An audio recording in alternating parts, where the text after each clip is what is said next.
Rita Crundwell's fraud story is a particularly interesting and egregious case because she lived such an openly luxurious life while stealing from the people of Dixon, Illinois. She maintained a lavish lifestyle while the city was suffering from lack of funds. It's also a notable case of fraud because of the lengthy duration of the scheme, over 20 years, and the massive amount of money that was stolen, more than 53 million.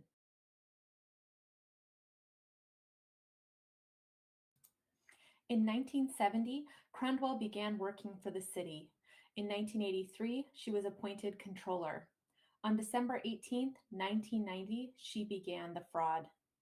In 2008, she stole $5.8 million that year. In October of 2011, Swanson discovered the unknown account.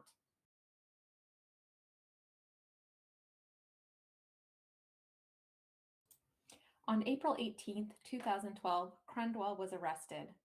On November 14, 2012, she pled guilty to stealing more than $53 million. On February 14, 2013, Crundwell was sentenced to more than 19 years in federal prison. On September 25, 2013, the city of Dixon received $40 million in settlement. And on August 4th, 2021, Crundwell was released.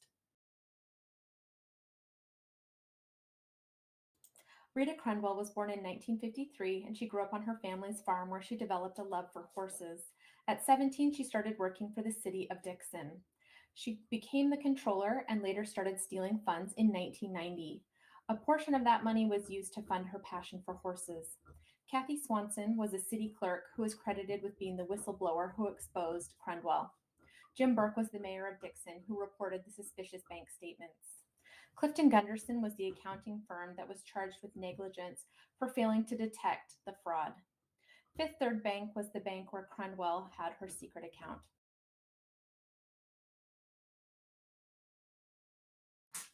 There were numerous mistakes made in the handling of the city's finances and by the accounting firm meant to detect fraud. These key mistakes allowed Crundwell's massive fraud to continue for over 20 years. One of the first mistakes was that the city did not employ an accountant.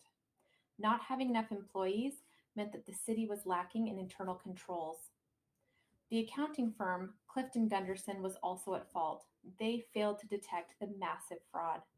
There were also conflicts of interest, since Clifton Gunderson was not just the city's accountant, but also Crundwell's personal accountants. One of Crundwell's deceptions was to have fake invoices that she made for fictitious projects. These invoices were made to look like authentic invoices. She also routed money to large projects that turned out to be fake.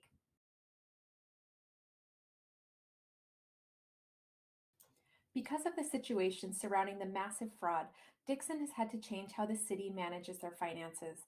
They've taken measures to ensure that one single person will never be given so much authority again over the finances. The town also learned a lesson about fraud symptoms. They were curious how Crundwell was able to afford such a wealthy lifestyle. This is a symptom of fraud that should not have been ignored. Finally, they learned that even a person who is highly trusted can be capable of committing crimes against their city.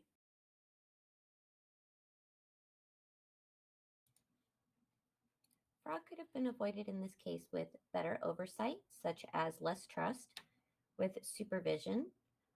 Rita was not directly accountable to anyone, with more skeptical outsiders, such as city employees, bankers, auditors, and accountants. Fraud could have also been avoided with more internal controls, such as multiple signatures on checks, approval limits, segregation of duties, and documentation.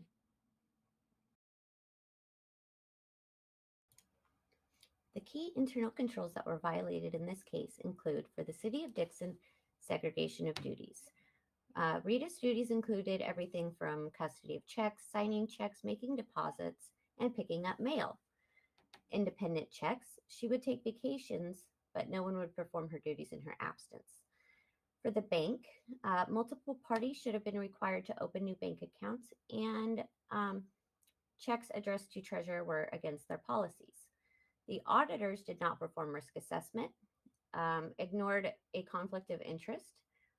Dixon's auditor was also Rita's accountant and a close friend, and they ignored red flags such as the fictitious invoices and her unexplained wealth. The financial implications of the fraud are Rita stole 53.7 million, which is an average of 2.5 million every year. Other parties, such as the auditors, had to pay 33 million for negligence. The bank had to pay 3.9 million for failure to exercise due diligence, and another accounting firm had to pay 1 million.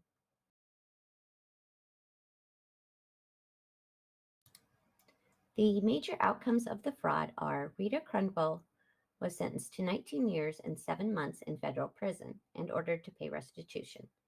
It was the largest municipal fraud in U.S. history. The city of Dixon now has new regulations, which include only having one bank account. They no longer permit paper checks.